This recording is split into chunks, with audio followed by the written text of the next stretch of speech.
We've already had a conversation about our mission, we've had a conversation about our vision and where we are looking to go. And today we're going to spend some time talking about our values and principles. Let's just start with our first value, which is compassion. Compassion and empathy are two different things in my mind. Empathy is when you can really feel what somebody else is feeling.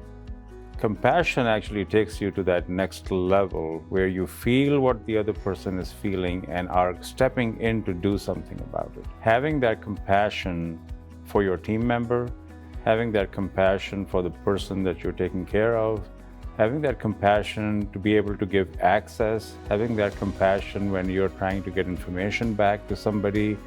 Because just put yourself in their shoes and think how anxious they might be to get that phone call from you, or get that text message, or get that email, or get that notification so that they can close the loop on a mammogram that they just had and they're wondering what happened, or a lab test. So each one of these things that may seem so routine to us, if we put ourselves in a place of compassion, we can think about it from the perspective of the person we are giving care to and how we step into that space to fill that gap for them.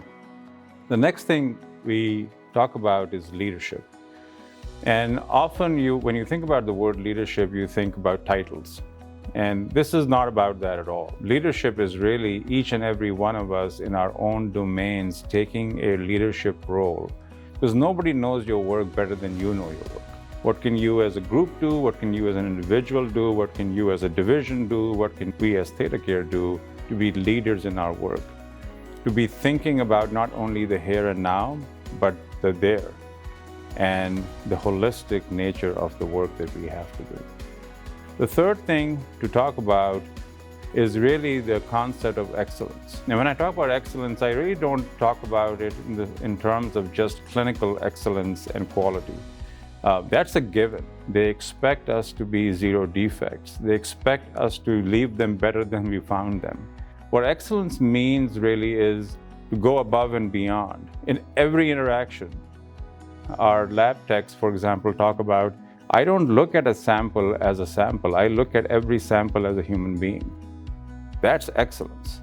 You think of excellence whether you are scheduling somebody, you are registering somebody, having somebody wait for a long period of time. Is that really excellence? So when you start thinking about excellence in those terms, every interaction becomes an opportunity to really interface with the people that we are here to serve, and to do it in a superior way where they walk away saying, wow, why would I ever go anywhere else? The next two things are also extremely important and empowering in my mind. The idea of innovation.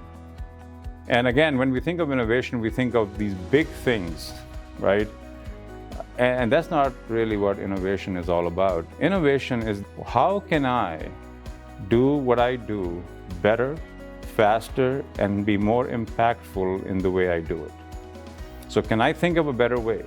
Is there innovation in the way we interact with people?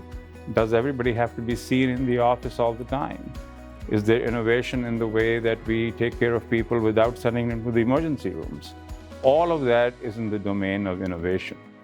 All of that is in a way to think about the what-if scenarios. And then the last thing is the idea of agility. The agility to be able to see the changing circumstances and to be able to pivot very quickly and be able to get ahead of things rather than waiting for long periods of time to change. And why that becomes important in today's day and age is because the circumstances in our environment are changing rapidly. The needs and wants of our customer are changing rapidly. This pandemic has completely changed everything. The positives that need to come out of that is this idea of being able to be agile, nimble, adaptive, and be able to pivot at short notices to be able to meet the needs and demands of the people that we are here to serve. So I hope some of this information is helpful, because when we do these things, we are actually working on the mission of our organization to improve the health and well-being of our communities by empowering each person to live their unique best life with the compassion, the leadership, with the excellence, with the innovation and the agility that we bring to our work each and every day.